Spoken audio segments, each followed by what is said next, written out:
철통 같은 무더운 여름날 어떤 사람이 커다란 냉동칸을 바라보면서 저 속에 들어가 있으면 더위를 좀 식힐 수 있겠지 하는 마음에 그 사람이 냉동칸에 들어갔는데요. 그런데 갑자기 문이 쾅 닫히고 말았어요.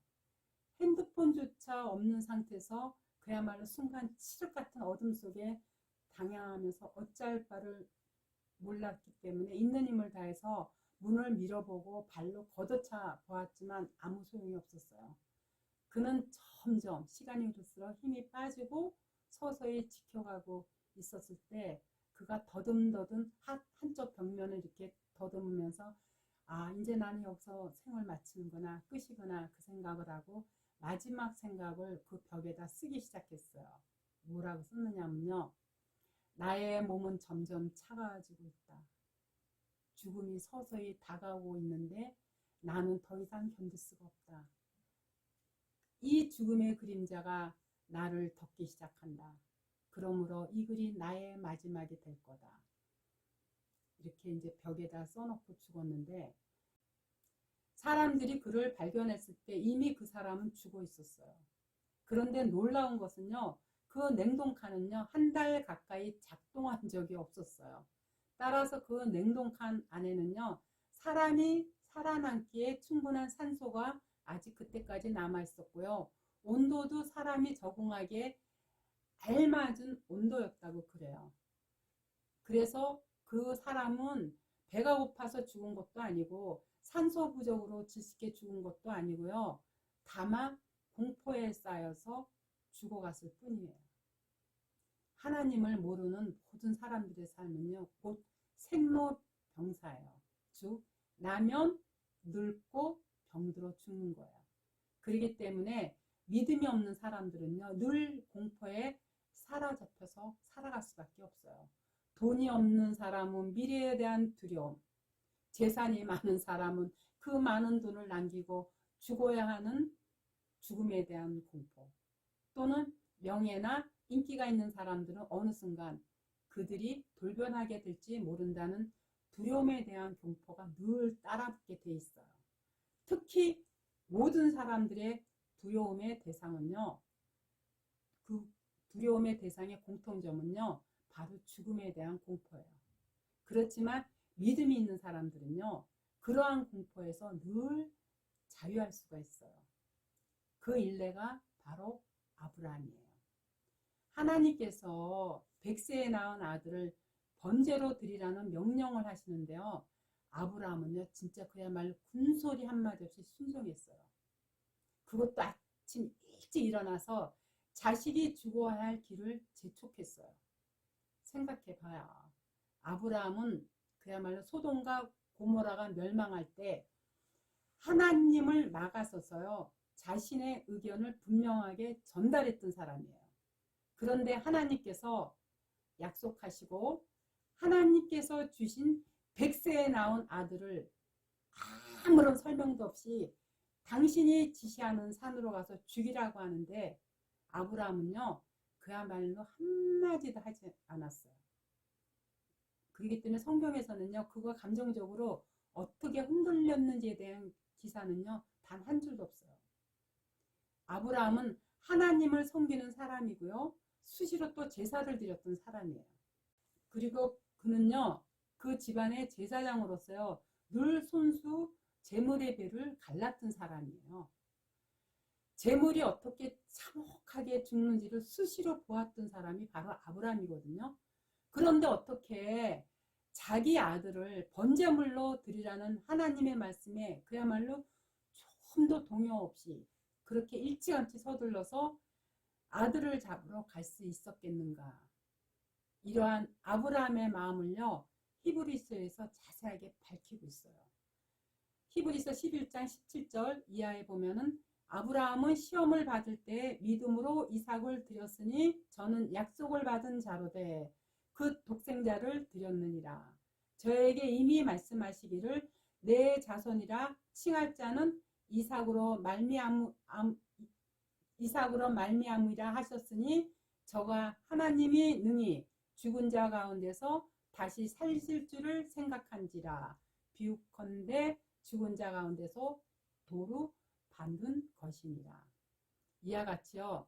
하나님은 지금 아브라함과 이삭의 모리아산 사건이 인간적인 아브라함의 순종 이야기를 그리고 있는 것이 아니라는 것을 지금 보여주기 위해서, 즉 하나님과 하나님의 아들 예수님의 이야기라는 것을요 성경 독자들에게 주지시키기 위해서 의도적으로 아브라함의 감정적 반응이나 심리 상태를 아예 생략해 버린 거예요.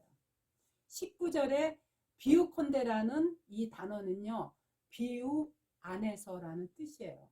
그 말은 아브라함의 모리아산 사건은요 어떤 것을 비유로 담고 있다라는 말이거든요. 그런데 그 비유가 죽은 자 가운데서 도로받는 사건, 즉 예수님의 십자가의 죽음과 부활, 그리고 그로 말미암아 성도의 죽음, 다시 말해서 성도의 옛사람, 그러니까 부활, 새 사람으로 이러한 내용을 비유로 담고 있는 사건이라는 거예요.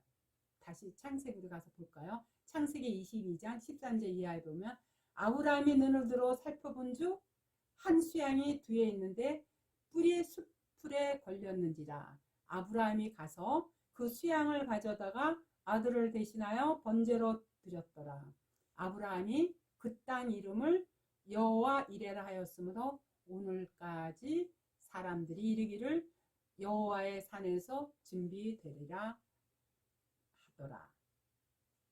여기서 여호와 이레라는 말이요 하나님이 준비하신다, 하나님이 예비하신다 라는 뜻이에요. 거기에는 하나님께서 그로부터 2000년 후에 예수라는 번제물을 친히 준비하신다는 의미도 들어있지만, 하나님께서 아브라함과 이삭의 이야기를 통해서 하나님이 준비하신 일을 보이고 계신다는 의미도 함께 함의하고 있는 거예요. 14절에 여호와의 산에서 준비되리라, 이 어절이 나오는데요. 무엇이 준비된다는 말인가 하면요, 모리아 산에서 예수가 제물로 준비된다는 말이에요. 이는 하나님께서요 창세전 아들과의 언약에 의해서 아들의 배를 가르시기로 하셨어요. 그것은 당신 앞에서 죽은에게 불과한 죄인들을 위해서 당신의 아들을 대속 제물로 죽이시려 하신 거예요. 아버지는요 한치의 망설임도 없이 일찍이 준비를 했어요.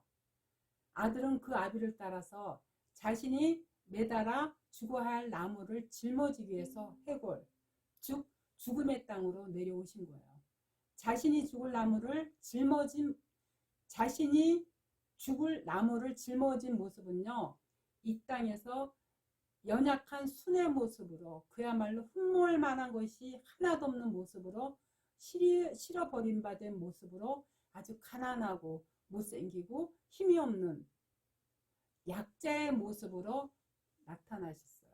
그리고는 결국 멸망할 이 세상에 합측된 상징인 해골 언덕으로 올라가셔서 거기서 죽어야 할 세상의 해골들을 대신해서 당신이 해골과 같은 죽음을 맞으신 거예요. 아들은요 아버지의 칼을 받는 그 십자가의 순간까지요 그냥 묵묵히 아버지의 명령을 쫓았어요. 그리고는 결국 그 자리에서 죽어야 할 이삭과 죽어야 할 아브라함 대신에 어린 양이 되어서 대속의 죽음을 맞으신 거예요. 그게 아브라함과 이삭의 모리아산 사건이에요. 여호와의 사자가 하늘로부터 두 번째 아브라함을 불러 가라사대 여호와께서 이르시기를 내가 나를 가리켜 맹세하노니 내가 이같이 행하여 내 아들 내 독자를 아끼지 아니하였은즉 내가 내게 큰 복을 내시로 크게 성하여 하늘의 별과 같이 바닷가의 모래와 같게 하리니 내 씨가 그 대적의 문을 얻으리라. 창세기 22장 15절 이하에서 이렇게 우리가 아브라함과 이삭의 모리아산 사건을 예수 그리스도의 십자가의 사건과 연계해서 살펴본 결과 모리아 산에서의 아브라함과 이삭의 사건은요, 하나님께서 준비하신 하나님의 재물이 죽고 정작 죽어야 할 이삭과 아브라함이 살아나는 은혜의 복음을 설명하는 이야기였어요. 따라서 창세기 22장의 16절에 내가 이같이 행하여 내 아들 내 독자를 아끼지 아니하였은즉, 이 말씀 자체가 사실 누구의 행함을 모용하는 것이냐 하면은요, 바로 하나님의 행함이에요. 그런데 그러한 하나님의 행함에 의해서 누가 복을 받는가 하면은 17절을 보면은요, 아브라함이 복을 받는다 그랬어요. 이게 바로 복음인 거예요. 하나님의 행함에 의해 죽어야 할 자들이 복을 받아버리는 은혜의 십자가 복음. 이게 믿어지는 자들이 바로 성도인 거예요.